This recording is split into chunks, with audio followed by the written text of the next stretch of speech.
This is a short revision video containing lots of words and phrases that are used in the Kite Runner that you might want to put into your ELLA1 construction answer. Quite a few of these words and phrases are Farsi, which is the Persian language used by quite a lot of Afghanistan and indeed by the majority of the characters within the novel. There are lots of words and phrases that are used by all of the characters, or at least the vast majority. There's Hazara, that means the race, that's Hassan's race. It could be used in a derogative manner. For example, Asif says, dirty Kasif Hazaras, and that's basically very, very offensive, and it's using Hazara as an insult. Within the novel, the Hazara race is generally seen to be the lower class citizens. Hence, Hassan and Ali, who are the Hazaras within the novel, the principal Hazaras, live in a mud shack in the garden of the rich Pashtuns, and the Pashtuns are Amir's race. The big difference between them is their looks, so Hazaras typically are flat-nosed, and then their religion. Pashtuns are Sunni Muslims and Hazaras are Shia. By the way, if I pronounce anything wrong in here, you'll have to forgive me because I'm not Afghanistani and I've never been there, so I've never really heard their language. Then we have Saratan, which means cancer. Obviously, Baba contracts cancer. Can you contract cancer? I'm not a medical person. Baba gets cancer later on in the novel and dies, but we first get introduced to Saratan earlier on in the novel when Amir goes, I think I've got Saratan, when he's trying to get Baba's approval. We then have the namaz prayers, which are prayers that are spoken daily 5 times, I believe, by Muslims.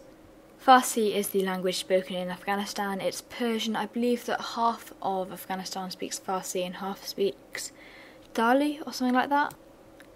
The bazaar is the local market where people would buy and sell. Obviously, Hassan runs through it and Amir runs through it at different parts in the beginning of the story. Mard means man, don't know when we need to use this. It's Asif that uses this in the book itself. He says mard to mard, so he's saying, fight, man to man or something. I think that's when it's used. I'm just trying this from memory. Watan means homeland. It's used by Amir quite a lot. Salam means hello. It's used by loads and loads of characters in this. So if you want to use it, Salam Amiraka or something like that. Tashakor means thank you. Then we've got food types here. Mantu, pakora, kofta sandwiches. Whatever you do, don't do what I did in the mock. I was like, I know I'm going to get some Afghanistani phrases in there. So I was like, we were sitting in the smoking room eating kofta sandwiches. It was just so obvious what I was trying to do. I think try to make it slightly more subtle than that and it'll go down well. But there are some food types and they're really easy to get into anything you write really, so it's really good to learn those. Shapan is the clothing that they wore. I know in here it's worn by Hassan, but I'm not sure quite who wears it in the novel. It's not entirely clear, so I've put this worn by Hassan. It might be worn by more people, I'm not 100% sure. A rupiah is a small amount of money, and Allah is the Muslim god. Then we come on to words and phrases that are used by Amir. So we have Baba Jan, that means father, or if you have the Jan on the end, it's a respectful way of saying father. I know you're probably thinking this is really obvious, but when I first sat down in my English class, we were talking about Baba, I was like, oh yes, that's Amir's uncle, isn't it? For some reason I decided that Baba meant uncle, which it clearly doesn't. That might have been because I hadn't read the book at that point. Then we have Shirjangi, which is the Battle of the Poems. It's a game that Amir played. He was very good at it when he was at school. I think he took on the whole class and won, and he told his dad about it, trying to make his dad proud of him, and his dad wasn't particularly proud, he didn't really care, he was just like, good. So if you were writing about Amir, maybe Amir's writing about his past or something, that would be something you could slip in there. Buskashi, I can't pronounce that, but it's the Afghan horse game. I think it's a horse game. It's something really big that Amir and his father went to watch. I think someone might have died when they went to watch it, but that's a thing that was quite big at the time. It's called the Passion of Afghanistan. Afghanistan's national passion, that's how it's described in the book. And then the smoking room is what Amir and Hassan and maybe others called Baba's study because Baba smoked in there and all the grown-ups always smoked in there. If you were writing something from Baba's point of view and you wanted to include a specific Baba words and something that Baba says a lot, it's fattening the pipe. So you were sitting in the smoking room fattening the pipe. That's getting quite a lot of phrases that would be used at the time. Now we're going to do words and phrases used by Hassan. Hassan uses Amir Aga and Asif Aga quite a lot as a respectful term of address because he is a Hazara and thus in their society he is deemed to be below them. And then we have Bobaresh, or however it's pronounced, which means cut him. Which is when, it's not like obviously cut literally, it's when you've got the kite tournaments, everyone yells Bobaresh, Bobaresh, meaning, you know, cut the other kite to get it down from the sky. Because that's what you did in a kite tournament, you tried to be the last kite standing.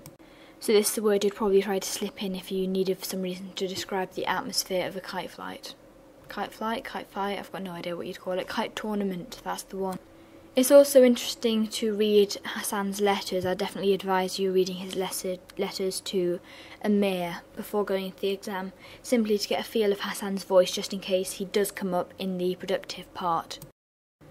Soraya uses Pavajan to address her father. It's obviously quite a respectful term. Then she talks about Nang and Namus quite a lot. I can't pronounce those, but whatever they are, they mean honour and pride. And she's basically, when she's talking about her, like, history, so we know she had a history when she ran off with another man. The word lohak, or however you pronounce it, means slag, or it's generally an insulting term for a woman. I don't know necessarily, I mean, in here it's actually Amir that uses it, but it's to do with the Afghan culture where there's, I mean, Amir describes it as the double standard that favoured his gender, i.e. males. So I suppose if you're writing about Soraya, I think it's more likely if you're writing a productive part that Soraya would use it than Amir, to be honest. That's why I've put it with Soraya. And then Kakajan, which is a respectful term of address she uses to address Baba. And now here we've got words and phrases that are used by various characters. So bravo is used by, I think it's used by Hassan and also Rahim Khan. Because I remember Amir gets really, really excited when bravo is used. Then we've got Moftakir, which means proud. I can't remember who used this, which is quite bad because I only read it half an hour ago. But it means proud. If you want to slip it in, it would probably be Amir talking about how he wanted to make his dad proud. Maybe Rahim Khan saying how proud he is of Amir, something like that. Aga Sahib is a respectful term of address used by Ali when he's talking to Baba. Then we've got some offensive words used by Asef. We have Babalu, which for some reason didn't get into here, which is an offensive term address that he used towards Ali. And then we have Kunis, which he uses against Hassan, which means fag, which I mean is used in the UK as an offensive term towards gay males, I believe. In a sense, it's almost ironic that Asef uses this against Hassan when it's Asef that actually goes and rapes Hassan eventually. And then sexually abuses Surab, another male character, Hassan's son. The children in the village at the time called Asef Goshka, which meant Asef the ear-eater. That came about because some kid fought Asef and then ended up fishing his right ear from a muddy gutter. What a nice story. And finally, Bachem, or however you pronounce it, which means my child, and it's used a lot by General Tahiri and his wife. It's used a ridiculous amount, so if you're doing anything from either of those characters, I mean, it won't be his wife because she's too insignificant. Tahiri is the one that you'll probably be writing about if you do any of those. If you did that, put it in because he uses it so much. Also, Amir finds it really annoying when Tahiri uses that. So if you're doing something from Amir's point of view about that part of the book, you might want to write how annoying he finds it. Woo, that's the end of words and phrases found in the Kite Runner. Just getting to read the Kite Runner is probably the best way to prepare for a production question, getting a feel of the voice of the characters. Obviously, the best bits to look at are the bits where people have written them themselves. So Rahim Khan, there's one chapter that's from his point of view. Obviously Amir does the whole book, so if you get Amir, that's a bit of a treat. Hassan's letters, look at those before the exam. They're probably your golden bits to prepare. Apologies if I've pronounced anything wrong, and just have a lovely day. Bye.